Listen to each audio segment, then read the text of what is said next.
A very good morning to you watching Western Television. Today is 12th of May 2023. It's a Friday. My name is Denis. Welcome aboard for the program, the Kokoliriko Live. It is a program that comes your way every Monday through Friday right here on Western Television. And we are coming to you live from the broadcast house of the television right here in Arua City, plot 39A, Weatherhead Park Lane. And you have to know that you can as well follow us using the different platforms that we have now, reached at. And we are coming to you live on Zuko Satellite Channel 0073 together with the StarTimes Channel 477, and also not forgetting the YouTube page of Western Television. And we are also coming to you live on the Facebook page of Western Television. Some people think that we only broadcast on YouTube and Facebook. No, we are live on Zuko Satellite Channel 0073 and StarTimes Channel 477, and this is something that you need to know this morning. It's a Friday, it's a free Friday. I'm here to give you a breath of every information, socially, economically, and also politically,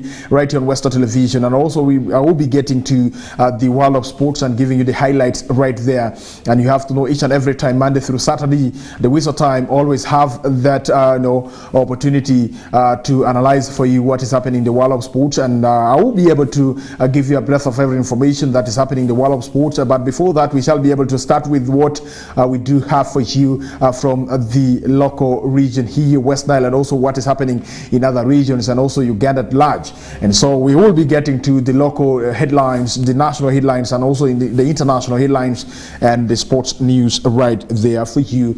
All right, dear viewer, you have to know that this particular week has been really full of activities. You have to know that Uganda is still mourning the death of the slain member of parliament for Oyam North, who is none other than retired Colonel Okello Charles Ngola, who will be buried tomorrow, 13th of May 2023. And also the same week, Ugandans woke up to the news of the shooting of the renowned blogger that is none other than Jaja Ishuli right there. And so for Jaja Ishuli, he was buried last week on Saturday, right there on Sunday, and so that's something that you need to know. And you have to know that there are a number of issues that are taking place in our country, Uganda.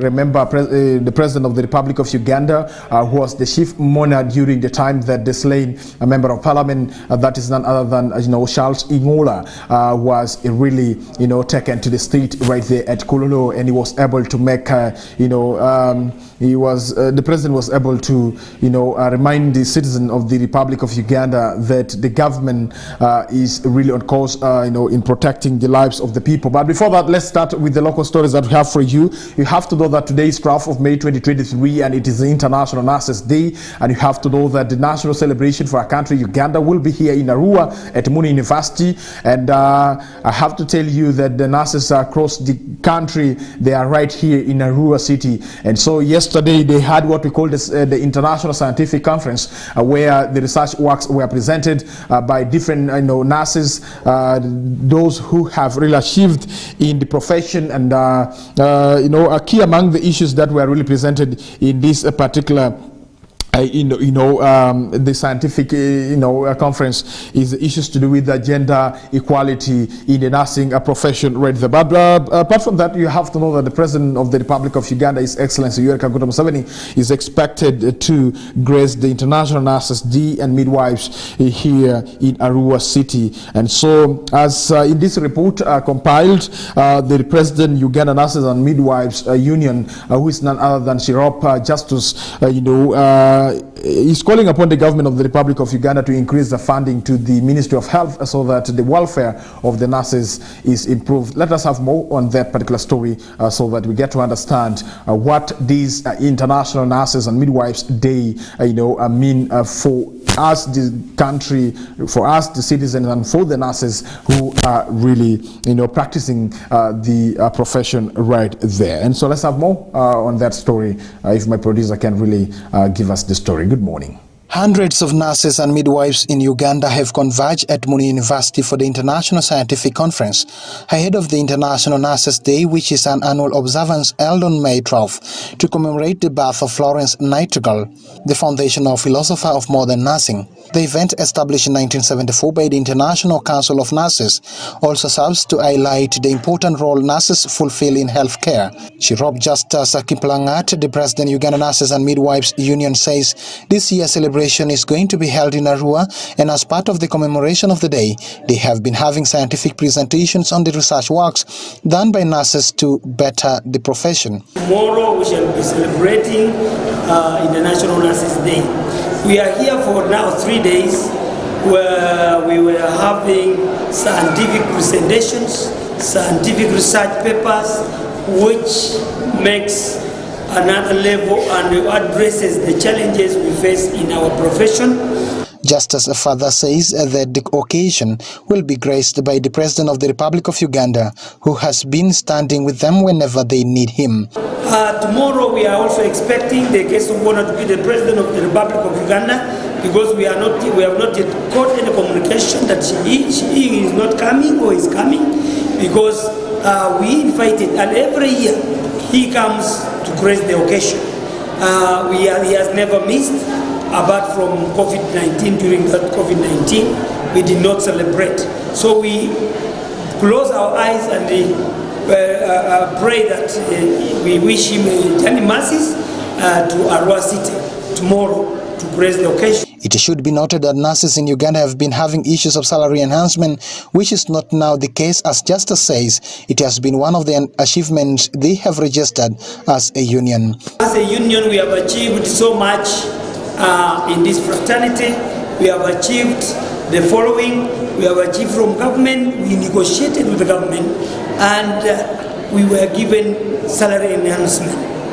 We are recognized by government to negotiate on behalf of workers, and we have a certificate of recognition by the government. And we are also here as Nurses Union to celebrate the achievement of Apart from the salary negotiations that the union has been having with the government, the union also boasts of improving the status of their members in as far as welfare of the union members is concerned. Where we are giving our people the package of medication, the package of decent burial, and if a nurse falls sick, what we help and we give them insurance, and that insurance has worked and it has helped our colleagues to make sure that those who have chronic illnesses are catered for.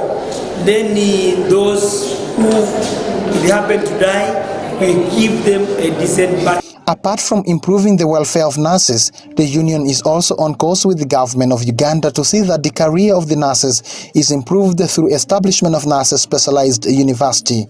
We are establishing a university called Nurses Specialized University, and that university, we thank the Ministry of Health and Ministry of Education for having also realized that we need this university more than before. This week we were having a high-level meeting with the Ministry of Health to discuss about that university in Uganda. However, the President of Uganda Nurses and Midwives Union, Justice, is challenging the government to improve on the funding to the Ministry of Health. Ministry of Health is underfunded. When during the convention in Abuja declaration, they say that by 2023 all the governments should fund their ministries of health up to 15%. But our ministry is funded up to a tune of 7%. Uganda commemorates this year International Day under the theme Nurses Together, a Voice for Global Health. Meanwhile, the international theme is Our Nurses, Our Future. Denis Oringi, West Nile TV, Nilecast.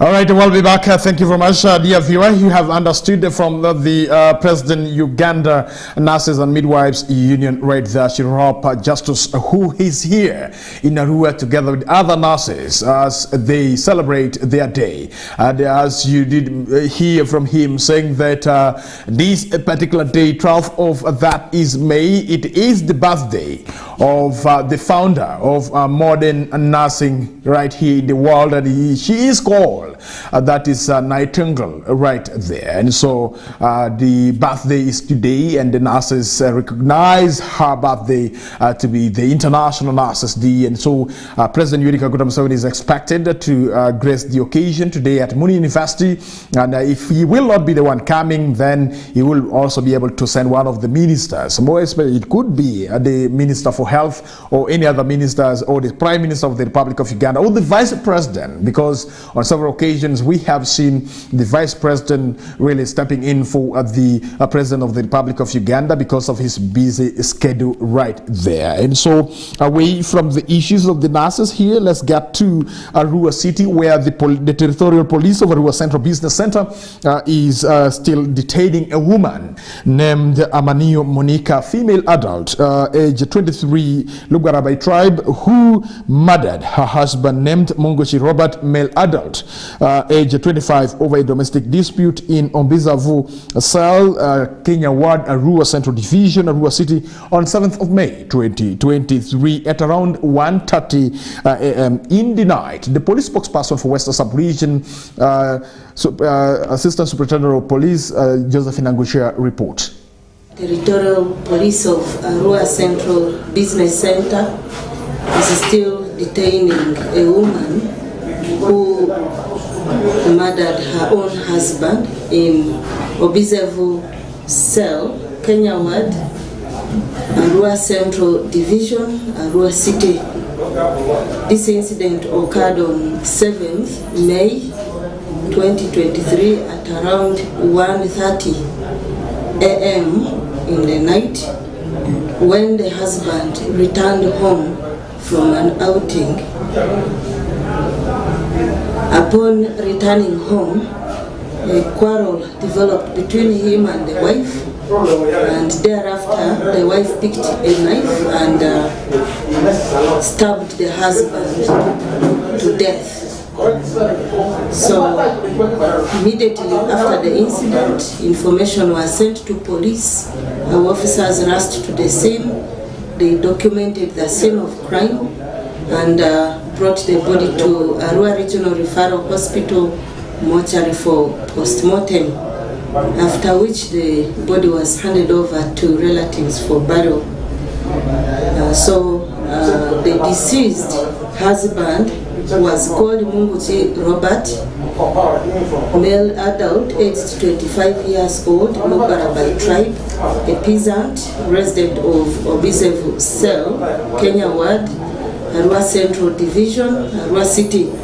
And the wife who murdered him was called Amanio Monica, female adult, aged 23 years, a Lugarabai tribe, a housewife, resident of the same cell. And according to the information we have got, this couple developed a misunderstanding, after which the wife briefly went to their home with the household properties. However, the husband went and bought new items in the house, including a bag and others. So after buying new items, the woman came back to the house. I think she demanded to take a bag from the house, which resulted into a quarrel between them. And shortly she picked a knife and stabbed the husband, who bled to death. So as I speak, this suspect, Amanio Monica, is still detained here at the Arua Central Police Station, custody, and investigations are being concluded. Upon sanctioning of the case file, the suspect will be produced together with the file before courts of law. So it's really a serious matter. Of recent, we have been registering cases of domestic violence, which are extreme, where wives have murdered their husbands. In other cases, husbands have also murdered their wives. Children have murdered their parents, and really they are so touching and painful. As police, we really believe that such extreme cases of domestic violence can be avoided or they can be minimized. The only solution is that the family members should learn to sit down and discuss family disputes, minors practicing or using extreme violence on each other. Because sometimes quarrels are normal, discussions within homes are normal, but people should try to control their tempers when they are discussing family matters. Because any slight mistake you make, where you use an object to hit your partner, anything can happen. We had a recent one where in Idiofa, a woman also picked a quarrel with the husband. She ended up hitting the husband with a saucepan and the husband died. Then this one is just another one which has occurred after a short period of time, where a woman also had a quarrel with the husband, and for her she picked a knife and stabbed the husband to death. So let us try to, let family members try to design more peaceful means of handling or harmonizing family disputes, and a partner should not really be seen as a serious threat where you, to the extent where you use a lot of force, which can end up taking away the life of the partner. And in these cases, we have seen that women have regretted. The partners who have decided to use extreme violence have regretted shortly after the death of their partners.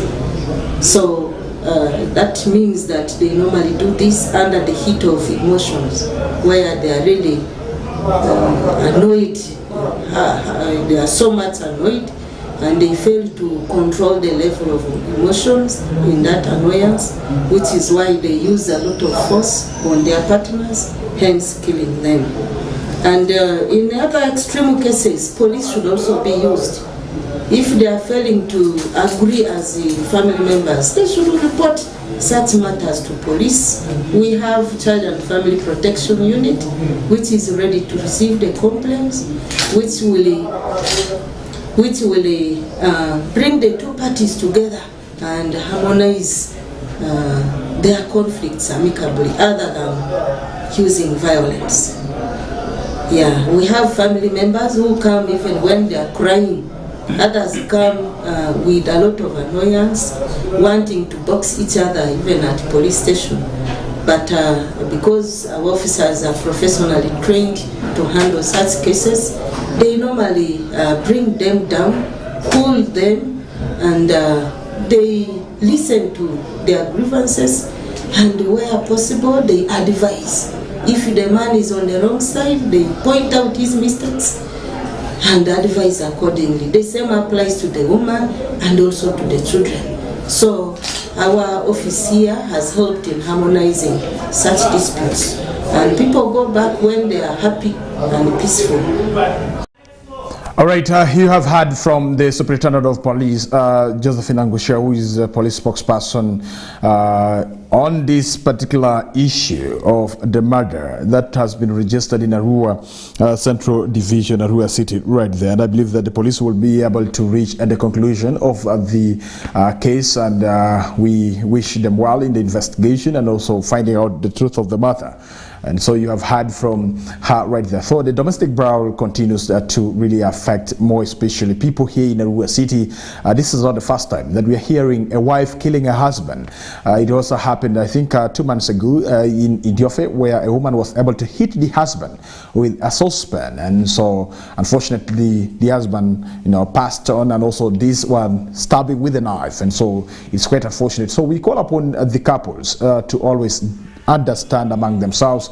If there are issues, please, you have to sit and harmonize. You have to know that you were not really born with that particular man or that woman. If the woman is becoming very stubborn and you have really tolerated enough, I think you have a right to quit.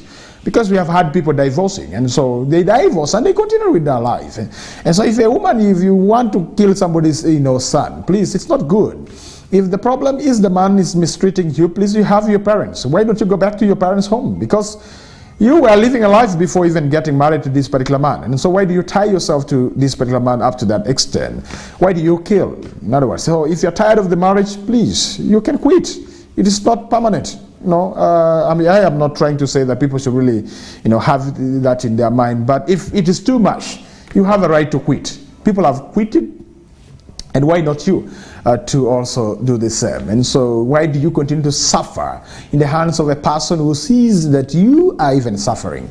And so why do you continue to suffer when you have your eyes, your nose, and your mouth, and your mind? Even God will say, you are seeing, you are smelling, and you were even, hearing. And so what did you do? And so that is what I can really tell you this morning. It's quite unfortunate. And so we call upon members of the public to desist from that, more especially the women who are fond of killing their husbands. And so this thing is very common with the women. But for your information also in regards to crimes that are being registered at Arua Central Police Station, I have to tell you that the issue of defilement is becoming very rampant, and teachers are the perpetrators of defilement. Currently, there are a number of teachers who are being arrested for defiling, young girls, and so it's quite unfortunate that teachers are being, teachers are being linked to the issues to do with defilement here in Arua City. Is quite unfortunate right there. And so I think teachers, please, those, not all, some teachers, please, can we try to refrain? If you want to enjoy yourself, you leave these young children, leave them.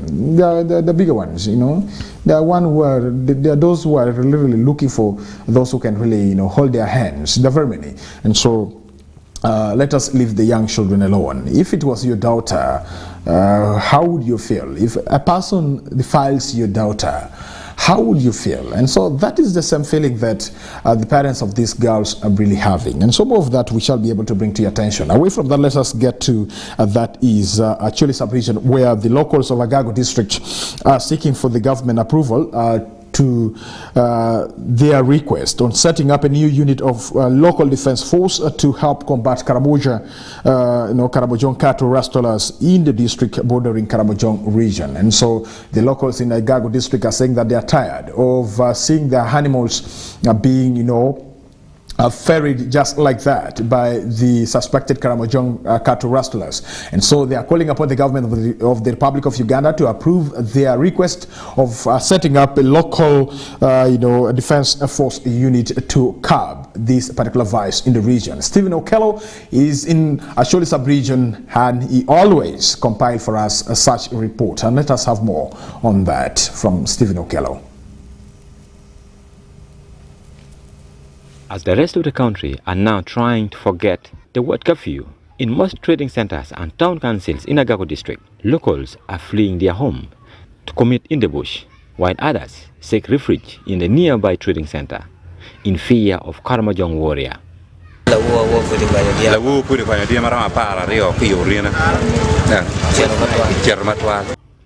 Those who attempt to chain and lock their animal with padlock, their heart are touched. Wives are raped, and some of them are killed by these warriors in the search for the key to unlock the animals. This is the reason why they are eager to acquire firearms and face these warriors themselves.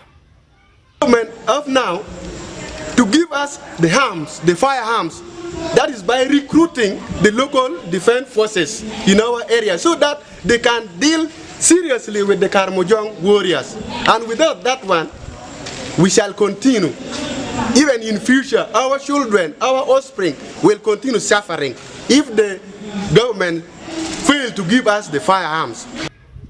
This came as the majority are losing hope in the security personnel deployed in their area, saying they are not doing enough. And this has been affecting most of the government programs, including Paris development models. Gina dung lao nyarwa chuli. Wana chulu pe kudo. Ero ginti kudo. Damene yeni gino bedu do. Berginti ka yak na e kombare kombi. Ero gino pe botwa. Yarwa. E ka dung raja do tin kwan me alok. Penye. Ero ko penye po gulung school fees ki bota wana chuli. Diema manu gameno men wana konyege. Yon bino kwanyo diengwa. David Lagan, the area member of parliament for Agao County, says some personalities in the security force are conniving with these cattle rustlers. The problem we have discovered and we have addressed in a higher level that almost 60% of the UPDF deployed in the district of Agago are Karamojong. And definitely they cannot take action against their fellow people. And this is, we have seen evidence where Karamojong warriors, the raiders come and take the cattle. When these people get the information, they respond very late. They don't come earlier. And this has been the problem. They also collaborate with their fellow Karamojong raiders. And these are the things that we have discovered. Chair Daniel, the LT3 Patongo sub-county, says it is not the first time local community, mostly from Kitgum and Agago district, are requesting government to provide them with firearms. The 1,500 guns that was given to Acholi community by government of Uganda in 2000 has served its purpose. So why not now? Chair asked. The solution is one. Give us the guns. We protect our own people using the gun which has been given by the government. The fear of the government may be there that people may misuse the guns. But this has been sampled in 2000, the year 2000. The Karamojong tried us. We were in the camp for almost 1 month. But when the guns were given, the Karamojongs were not there in Acholi land in a period of only 2 weeks. So the same thing has to be applied.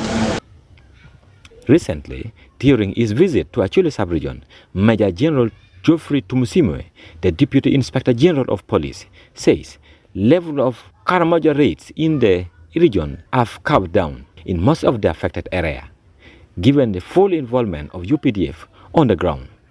In respect of the Karamojong raids, they've calmed down with additional deployments of UPDF, and now we are looking at how can we also adjust our own deployment as police in those areas of Kitukum and Agago, so that we scale it down further. But so far that is not strengthening as we have had before.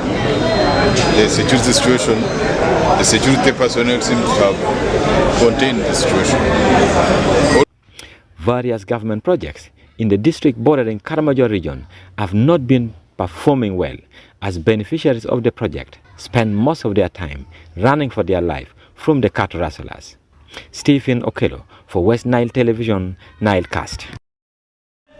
All right, thank you very much, Stephen Okello, from that is Acholi sub-region for giving us that particular report. And I think, dear viewer, you are getting to understand the dynamics of fighting the cattle rustling in Karamoja sub-region and also Acholi sub-region. You have to know that the Karamojongs are not only disturbing their own brothers and sisters in the Karamoja region, they are extending even into the Lao sub-region and also Acholi sub-region, more especially in the districts of that is Agago, the district of Bim, a district of from the other side of Lao, the district of that is talking about Aleptong, talking about the district like Kitgum, and not forgetting also the district that are really on the other side of the Teso. And so I think the government of the Republic of Uganda should really listen to the cry of the people of Acholi sub-region. This is not the first time that the locals in Agago are asking government of the Republic of Uganda to approve the request that they were able to make to the government in regards to allowing them to set up a local defense unit. And they are really equipped with the weapons to fight back at the Karamojong cattle rustlers right there. I can remember vividly in December 2022 when the Prime Minister of the Republic Republic of Uganda in the company of the State Minister for Northern Uganda, Honorable Grace Freedom Kiyoshuin, were able to go and meet the leaders of Agago district. And what really came up during that particular meeting was this particular issue of requesting government of the Republic of Uganda to allow the locals to form a unit that they can really use to defend their community against the cattle rustlers right there. And so you have heard by yourself, the issue is still very tense in Karamoja and Acholi sub-region. Away from that, the Iron Seat saga is back. And who is in the list this morning? I have to tell you that the Prime Minister of the Republic of Uganda and the personal assistant, they seems to be having issue right there. And you have to know that the Criminal Investigation Directorate and a team from the State House Anti-Corruption Unit want the 2,000 pieces of iron sheets that were signed for the Prime Minister Robin Nabanja accounted for. And so they have therefore summoned the private secretary, the private assistant, to Nabanja one bright Arinaitwe to seek a proper accountability of the iron sheets said to have been signed for the Prime Minister, yet she continues to deny ever receiving them. According to records provided, Nabanja received the 2,000 iron sheets which were picked up in an army vehicle on January 7th by a driver. However, Nabanja claims that she received only 1,000 iron sheets meant for vulnerable communities in Kakumiro district and not Karamoja. So this leaves glaring questions over the remainder of the 2,000 pieces of the iron sheets where they are now. And so that is what you need to do in regards to the iron sheets saga here in our country, Uganda. And so this time around, I think the CIDs are trying to touch to test the depth of the water, and they are doing this by trying to start with the Prime Minister at this particular time. I think they have been having a break after the arrest of that is the State Minister for Finance, Amos Lugolobi, together with the State Minister for Karamoja Affair, who is none other than the former journalist.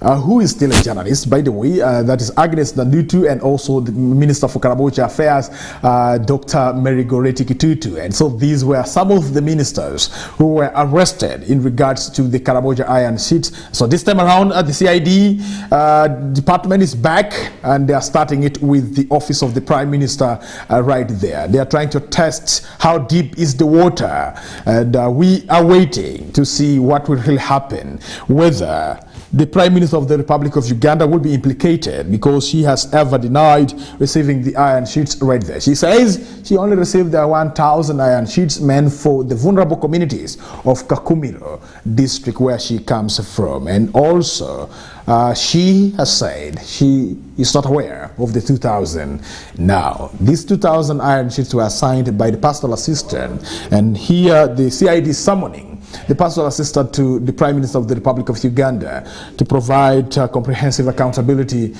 to the iron sheets that is said to have been received on behalf of the Prime Minister Robin Nabanja right there. 7 minutes past over 8 a.m. right on Western Television. Let us go for a break, and when we come back, we still have more for you, and we shall be able to look into what is happening in the dailies today in our country, Uganda, talking about the national stories and the international stories as well. Before we get into what is happening in the world of sports later on. Let us go for a break, and when we come back, we still have more for you. My name is Denis, and this is Kokoliriko Show on Western Television, Friday edition, 12 May 2023. And you have to know that it is a free Friday where we give you tips of the issues that you need to know as you celebrate the weekend that has started today, tomorrow, and Sunday before coming back for another weekend that is Monday next week. So for now, let's go for a break, and we will be able to come back and give you more information that we do have for you this morning. Good morning.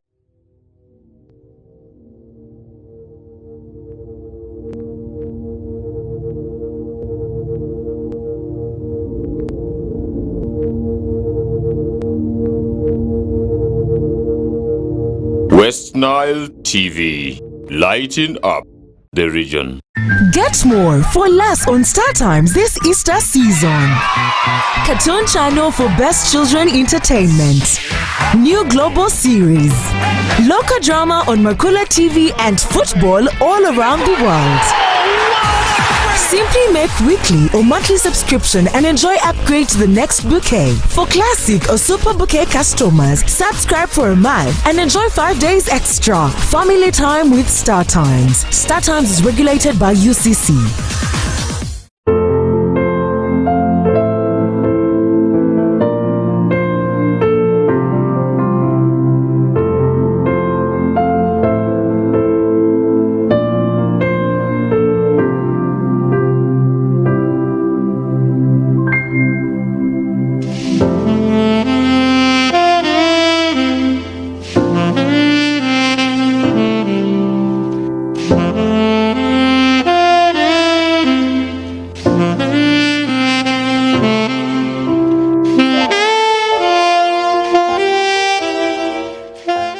Those who are watching from Majumani Moyo Koboko Yumbe Maracha, the part of Hoi Mama Cindy, we love you.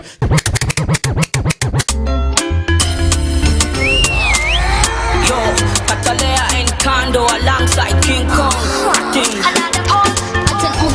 Gonna tell me what it is. So me tell her what it is. You fool on the solo. Sucker today. My woman, my baby.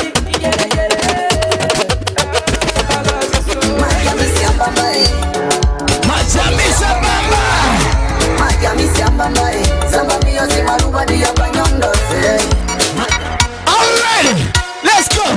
DJ. Yono gwe nalaba muzima gazini waba musiramu njakuchu sedini. Yono gwe nalaba muzima gazini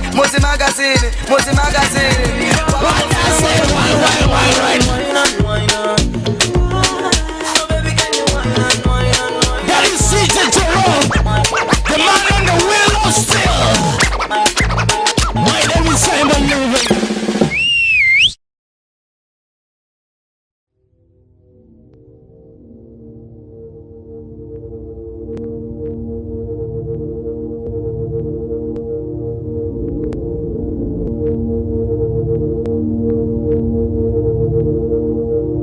West Nile TV, lighting up the region. All right, I will be back here still watching West Nile Television, and it is Kokoliriko show program that comes your way every Monday through Friday. My name is Denis Oringi.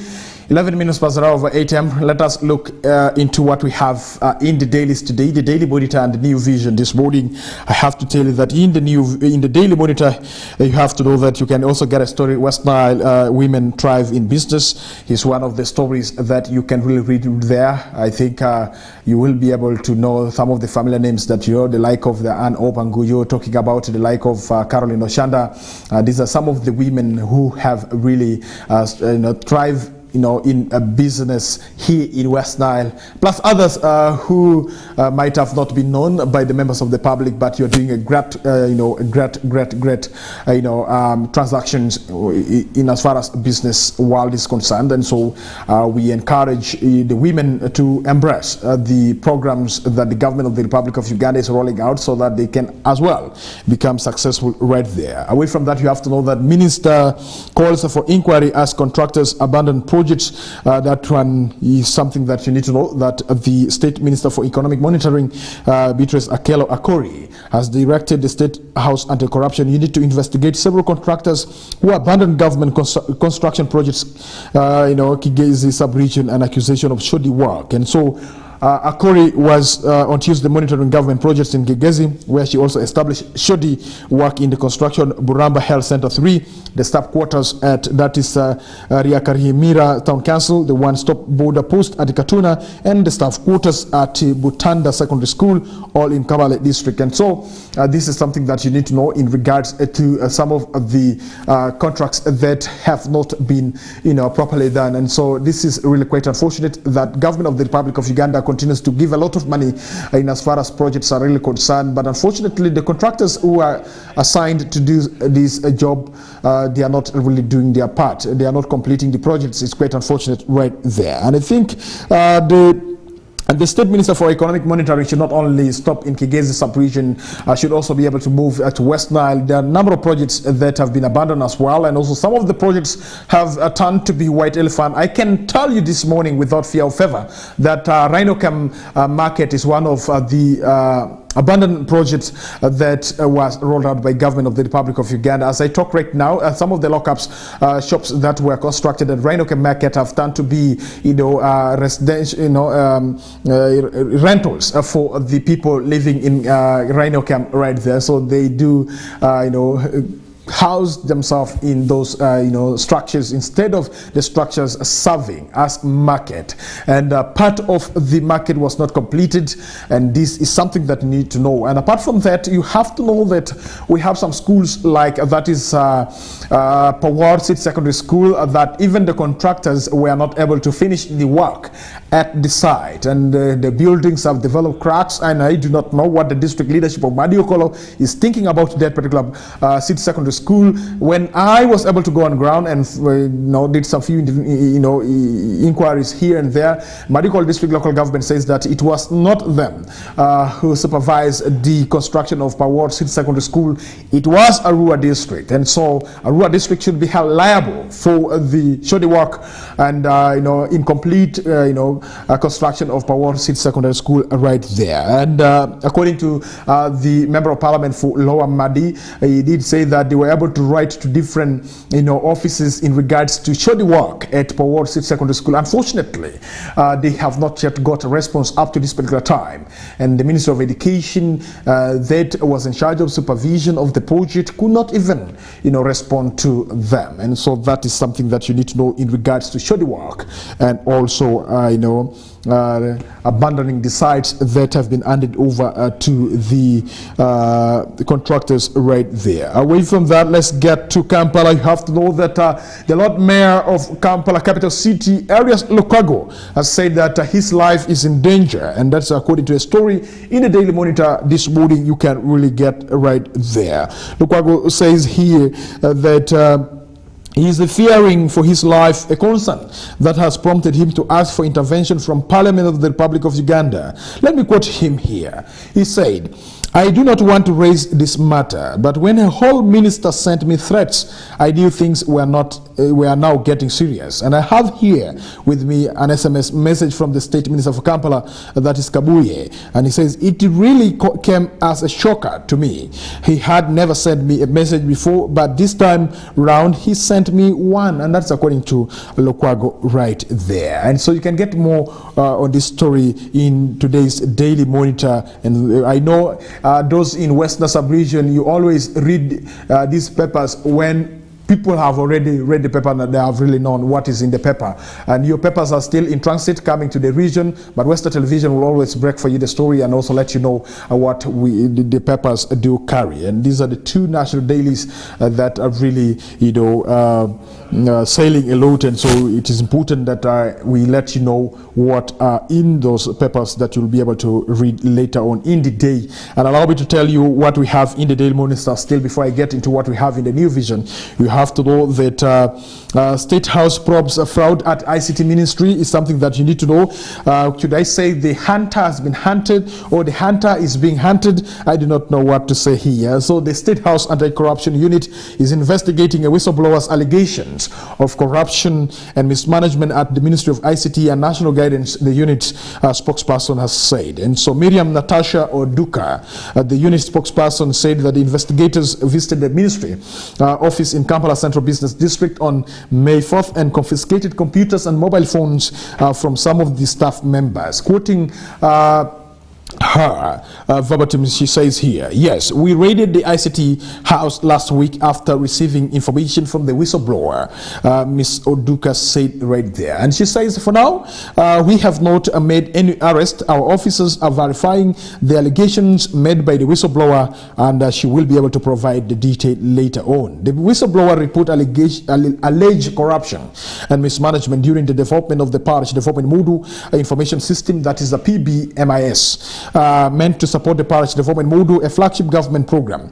The whistleblower also alleged handling of funds meant for innovation hubs and the National ICT Initiative Support Program, nepotism, irregular procurements, as well as inflated and diverted cost of an advertising deal with a local private television station right there. Amina Zawidi, the ministry's permanent secretary, confirmed the investigation in an interview with the Daily Monitor on Wednesday, saying that she said mobile phones taken from her subordinates had been returned and that the ministry was cooperating with the investigation. And so that is what you need to know, what is happening at the Ministry of ICT right there in Kampala in regards to issues to do with alleged corruption, mismanagement, nepotism, as it has been alluded by the whistleblower who wrote to the State House Anti-Corruption Unit right there. We shall be waiting for the reports from the State House Anti-Corruption Unit. I have to tell you, there's no department or ministry or agency or local government in this country, Uganda, that is untouchable.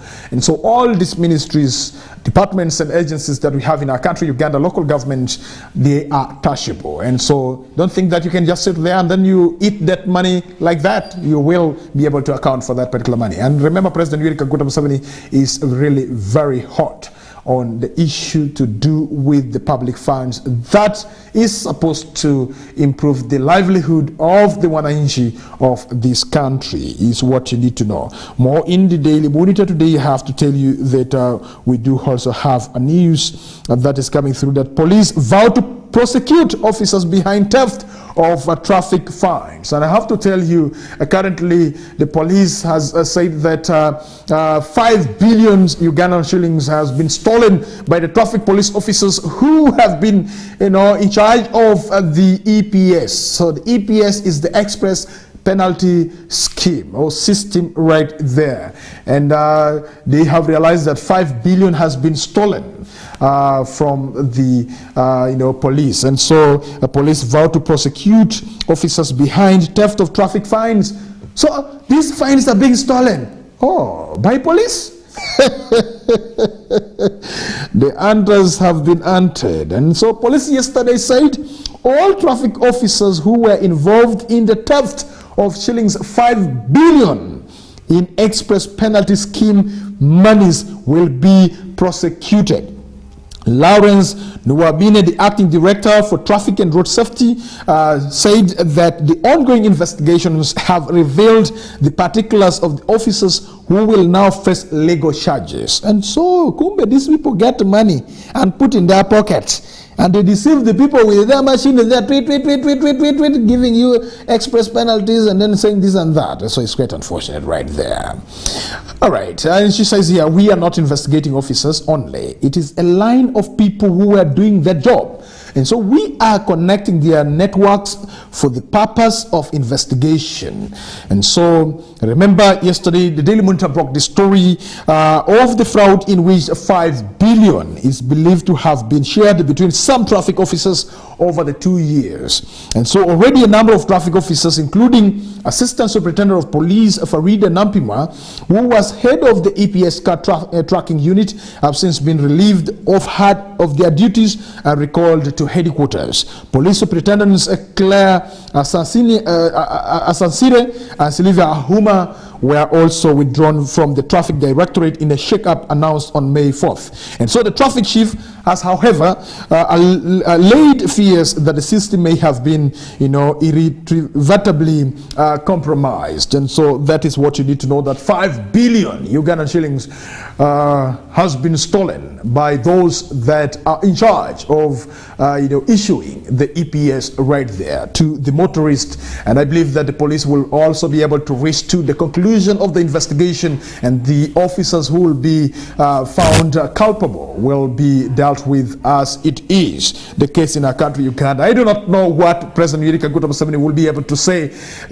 in regards to this particular fraud that has really involved the police. Maybe there will be a very big shakeup in the police force. I am still, waiting for the statement from the President of the Republic of Uganda in regards to this issue of the 5 billion that the government of the Republic of Uganda has lost to individuals who have been entrusted with the management of the EPS machine. And that is the electronics, express penalty scheme that the traffic police officers are really using currently to really, generate revenue for the government of the Republic of Uganda. Away from that story, I have to tell you that we also do have this particular story in regards to the eastern northern regions top in poverty. That's according to WB report right there. Why always eastern and northern region, topping on the list of the poverty, regions that we have in our country, Uganda. And you have to know that a report released yesterday by the World Bank indicates that poverty rates are highest in eastern and northern region at 42% and 40% respectively. And so that means that eastern region stands at 42% in as far as poverty is concerned, and northern Uganda stands at 40%. And so the report shows that these rates substantially varied from those of the western region that stand at 27%, and central that stands at 15%, and we're also above the national average rate of 30% right there. And so although some regions are doing better than others, all the areas still fall short of the government's target of reducing the poverty rate to 14% by 2020. And so this raises questions about the effectiveness of past interventions where the government spent billions of shillings, and northern Uganda is not exceptional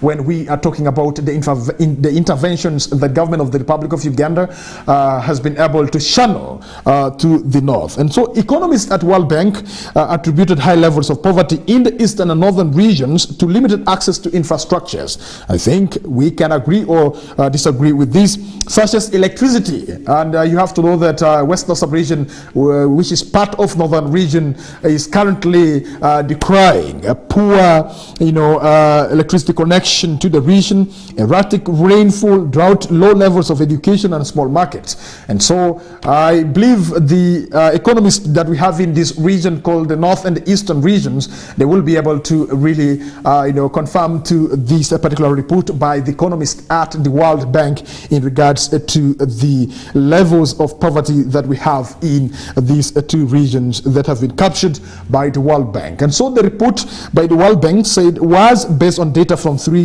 rounds of Uganda National Household Survey, 3 rounds of Uganda Panel Survey, 7 rounds of Uganda High Frequency, that is phone survey, Uganda Refugee High Frequency Phone Survey, and Afrobarometer data. The report details poverty trends in the country from 2012 to 2013 financial year to 2020 when there was a COVID-19 outbreak. It shows that national poverty rates have been fluctuating from 31% in 2012, 2013 to 32% in 2016-2017 before declining to 30% in 2019-2020.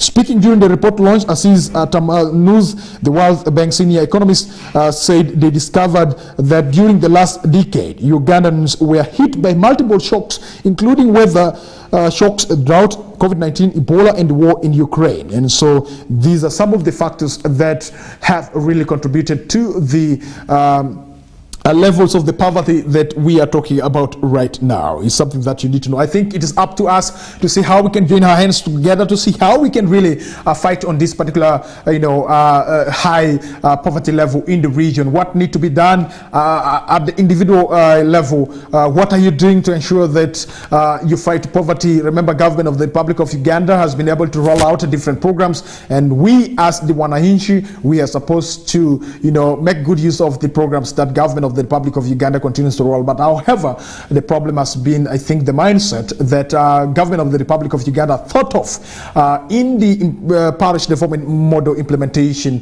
And this aspect of the mindset change is supposed to be taken up by Ministry of ICT and National Guidance. And I do not know what exactly has happened to that particular pillar of the parish development model, the mindset change pillar. What is currently happening, and what is the Ministry of ICT doing in regards to addressing the mindset change pillar under the parish development model right there? Away from that, you have to know that travel chaos as floods cut off Masaka Kampala Road is something that you need to know for those who are planning to travel to Kampala from Masaka, or from Kampala to Masaka, or from Masaka to Kampala. You have to know that the road has been cut off by flood. So yesterday there were chaos at that spot where it flooded, and so government had to respond by sending in police and soldiers to really manage the situation right there. Let us talk about women in energy and extractives network. You have to know that women have formed energy network to fight inequality, and this is something that you need to know, that the women in energy and extractives network has been formed to fight gender inequality and enhance the participation of females in the sector right there. Women in energy and extractives network is a crucial initiative that will enable us to empower and support women in the sector.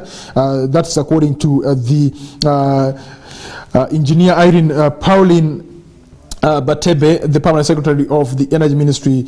She said this yesterday, but one here in our country, Uganda. So we wish them well in the energy sector as they continue to thrive right there. All right, let's get to issues to do with fuel marking has dealt with adulteration. That's according to government. And you have to know that last week I was able to bring to your attention the story where the leader of opposition in Parliament of the Republic of Uganda, Right Honorable Mathias Mpuga, has accused the government of the Republic of Uganda for employing, for giving contract to that is one of this, the companies in Switzerland to really, manned what we call the fuel marking at the different border points that we have in our country, Uganda, in which the leader of opposition decided to accuse some few government officials to, who seems to be conniving with this company in really keeping the price of the fuel in the country to be high by, charging highly on the marking fuel. But government of the Republic of Uganda has come out openly to say that the fuel marking has dealt with adulteration of the fuel here in our country, Uganda, is something that you need to know. Away from the issue of fuel adulteration, you have to know that Masaka leaders revived plan to close dilapidated buildings in that particular city right there. Masaka city authorities have rekindled their plan of closing buildings that don't meet standards. Last year, the city authorities had given landlords a grace period of 6 months to renovate their buildings, which expired last December right there. However, landlords under their umbrella body, Masaka City Landlords and Property Owners Forum, protested the move, saying it was unfair for authorities to push them to renovate their buildings when those occupied by various departments of the city council are still in a sorry state. That is something that you need to know in regards to renovation of the buildings in Masaka City. I do not know what the city authorities of Arua are planning in regards to the renovation of some of the buildings that we have in the city center right here, whether they have issued a letter or letters to the owners of these buildings to renovate.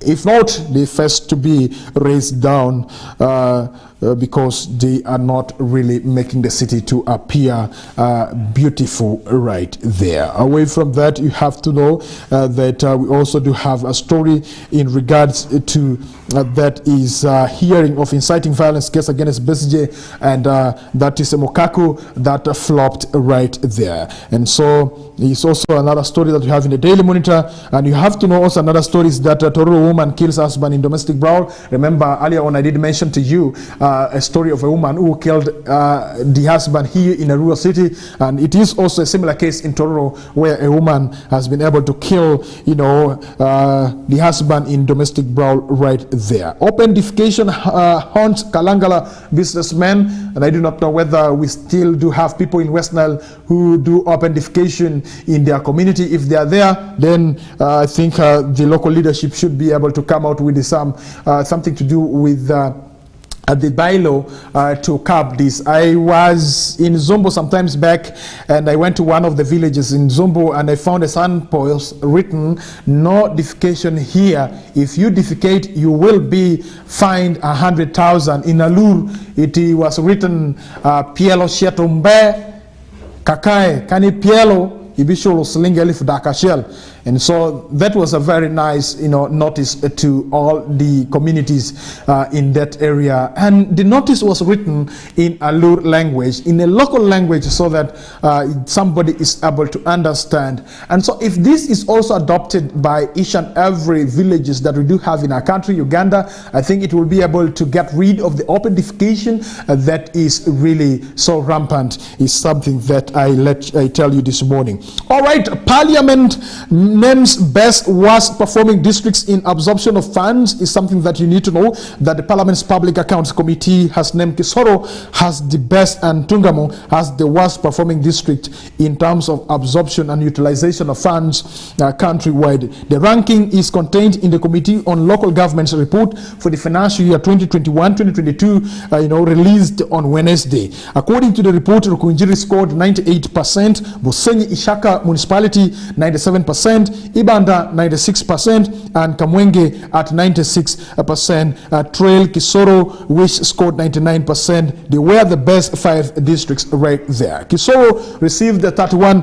billion and spent shillings 30 billion, representing an under-absorption of 2%, according to the report. The worst performing districts include Kabale Municipality at 77%, Ntoronko at 76%, and Tungamo at 64%. Meanwhile, of the recently created cities, Mbarara was the second worst performing with 67%, while Hoima and Fort Portal scored 77%. I was waiting for Arua City to be named among the worst performing cities, but fortunate enough, I think when it comes to utilization of the fund that is being sent from the central government, Arua City seems to be doing well. But is the city using the money for the right purpose is another question. Are they able to change the face of the city with the money that they continue to receive from the central government is another thing. Remember, this ranking is in regards to the utilization of the money that is being received from the central government of the Republic of Uganda. And so there are some districts that are good in the utilization of this money. In other terms, we use absorption of the funds being sent from the central government. You have to know, according to the Auditor General report for the financial year that ended June 2022, the under-absorption of funds is in more than 100 districts resulted in the underpayment of, that is 8,347 staff and pensioners or beneficiaries. The Auditor General attributed the under-absorption in cities to delays in operationalizing the staff structure, yet funds for recruitment were released and therefore remained unutilized at the end of the financial year. And so I believe that since we are moving towards the end of the financial year 2022-2023, the districts are really properly absorbing the funds that they were able to receive from the central government of the Republic of Uganda. And that's something that I need to make you understand this morning, that government of the Republic of Uganda is committed to seeing that all the districts receive the funds that they are supposed to receive. Unfortunately, when it comes to utilization of this particular fund, it is to each individual district to make accountability in regards to utilization of this particular fund. And according to one of the scholars who always work with the Office of the Auditor General, he did say that if a district returns money back to the consolidated fund, then the officials who are working in that particular district should all be fired because they do not know what they're doing. Because how can you return back the money? And that means that you're not doing enough, and you have to really be, challenged properly right there. Let us get to what is happening in the world of the New Vision. You have to know that in the New Vision we have flooding damages road at Katonga. That is one of the stories that we have in the New Vision this morning. And also other stories that you need to know is that President Yoweri Kaguta Museveni is happy to work with Algeria in regards to energy sector right there. And then opposition members of parliament protest VAT on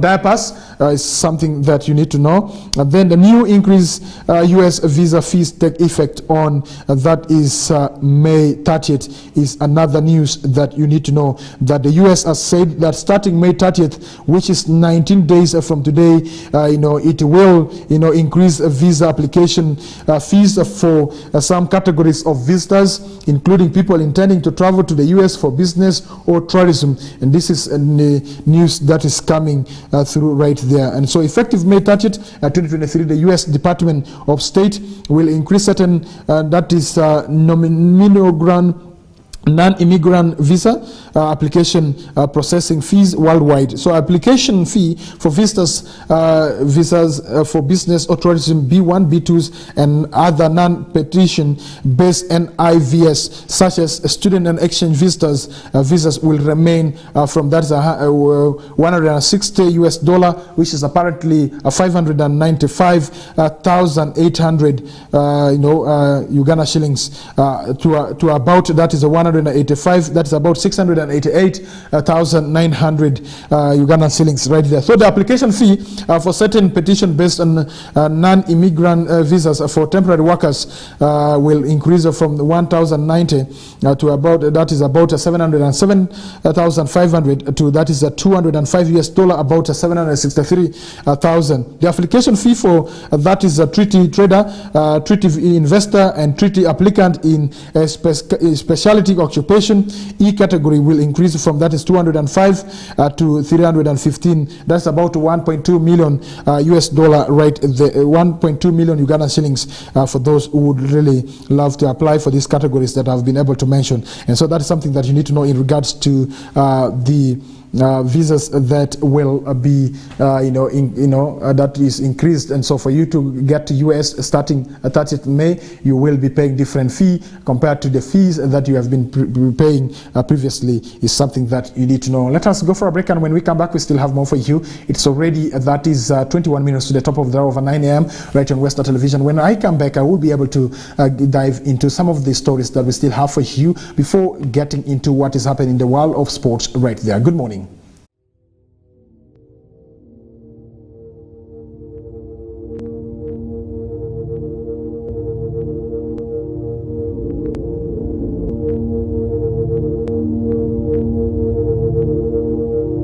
West Nile TV, lighting up the region. Get more for less on Star Times this Easter season. Cartoon channel for best children entertainment. New global series. Local drama on Makula TV and football all around the world. Simply make weekly or monthly subscription and enjoy upgrade to the next bouquet. For classic or super bouquet customers, subscribe for a month and enjoy 5 days extra. Family time with Star Times. Star Times is regulated by UCC.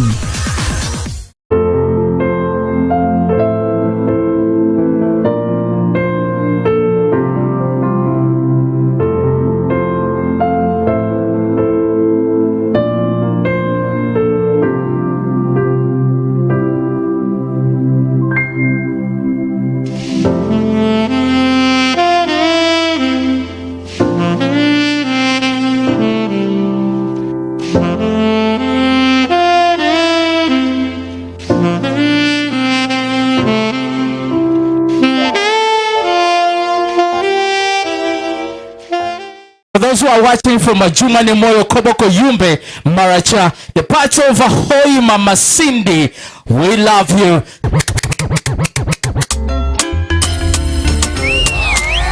Yo, Katalea and Kando alongside King Kong.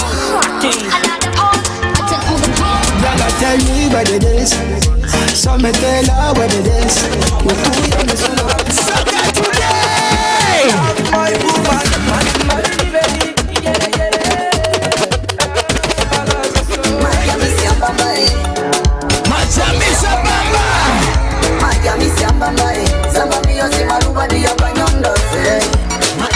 Alright, let's go.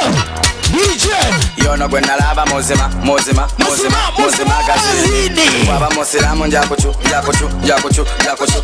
sedini. Yono gwena laba mozima gazini.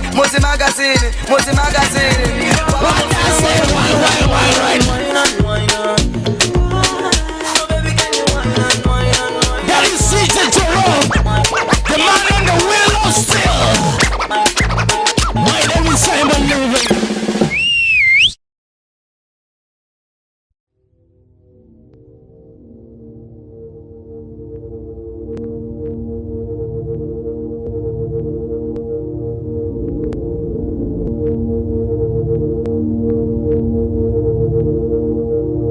West Nile TV, lighting up the region.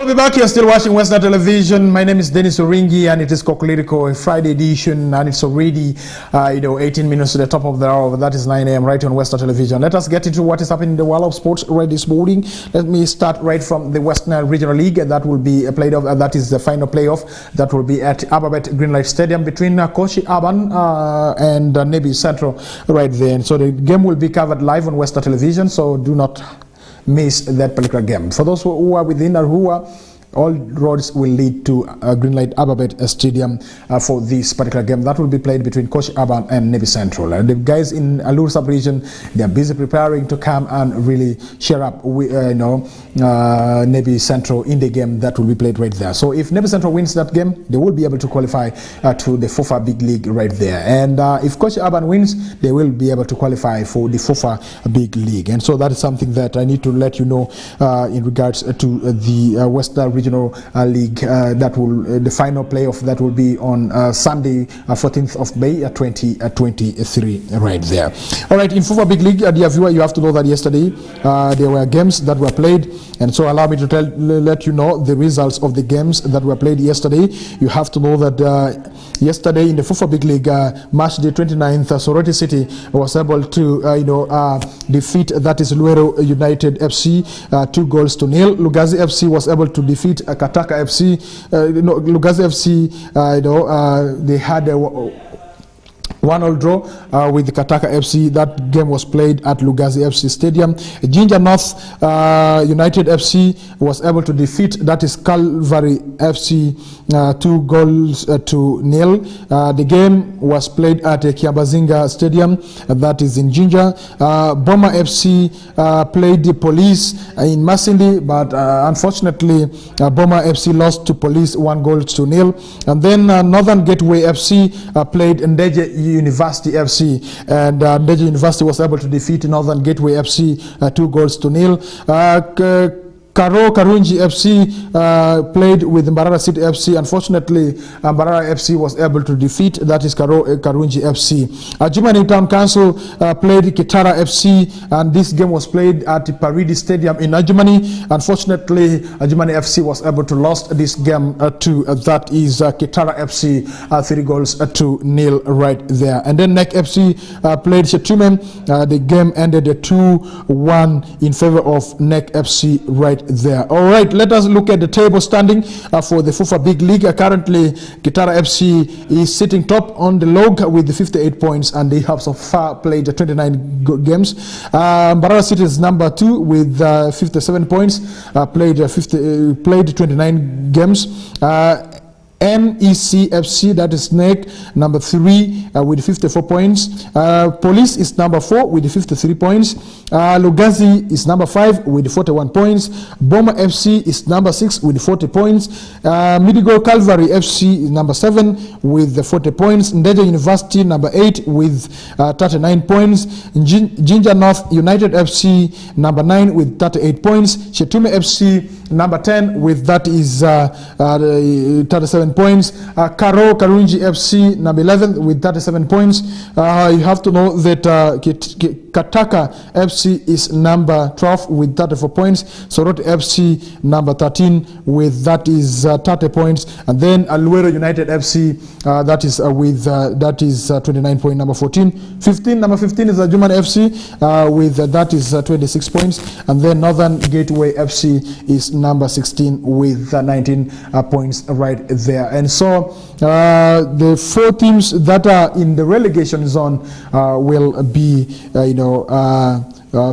seen off, and we shall have other teams that will come on to play. All right, away from that, let us have more stories in the world of sports, and let's get to that is the international sports right this morning. Allow me to tell you that all right, before international sports, allow me to tell you this, what is happening in other sports that we do have, that COP Pirates have followed interesting trends from 2022 season, that is in the rugby, is something that you need to know. And the Fresh Diary Games 2023 for Uganda Secondary School Sports Association, the games are ongoing in Mbarara City and also Fort Portal, and so you can as well follow that. And Fudibu Owen together with Lady Susie, not forgetting Benson, they will be making analysis of these particular games that are going on in Mbarara City City and Fort Portal City right there. And so that is something I felt it is important I should also be able to bring to your attention. All right, let us get to the international sports right here. Arsenal enter race for Manchester City. Joao, that is Cancelo is the news that is coming through here, that Arsenal is, having a discussion to see how they can really bring this Manchester City player, Cancelo, to that is Emirates. This is the news that is coming through in the world of sports this morning. And so we believe that this will be a very nice one for Arsenal if they succeed in that. And so we wish Arsenal the best, in these passions of this player from Manchester City right there. And so what else do you need to know in regards to what is happening in the world of sports at the international level is what you need to know this morning in terms of football news and other stuff. So West Ham United come from behind to claim first leg win over that is AZ Al-Kamar is another news that you need to know, that West Ham United have come from behind to beat AZ Al-Kamar 2-1 in the first leg of their Europa Conference League semi-final at the London Stadium on Thursday night yesterday. And so Tijani opened the scoring for the visitors with the long-range effort on the stroke of halftime, and the Hammers were at risk of seeing their 12th game unbeaten run in the competition come to the end. And so, however, second half strikes from that is side, Ben Rahma and Marshali Antonio turned the tie on its head to ensure that David Moyes' men took a 1-goal advantage into next week's second leg in the Netherlands. That's where the second leg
West Nile TV, lighting up the region.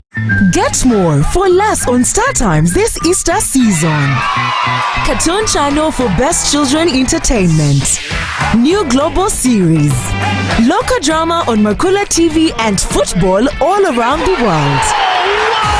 Simply make weekly or monthly subscription and enjoy upgrade to the next bouquet. For classic or super bouquet customers, subscribe for a month and enjoy 5 days extra. Family time with Star Times. Star Times is regulated by UCC.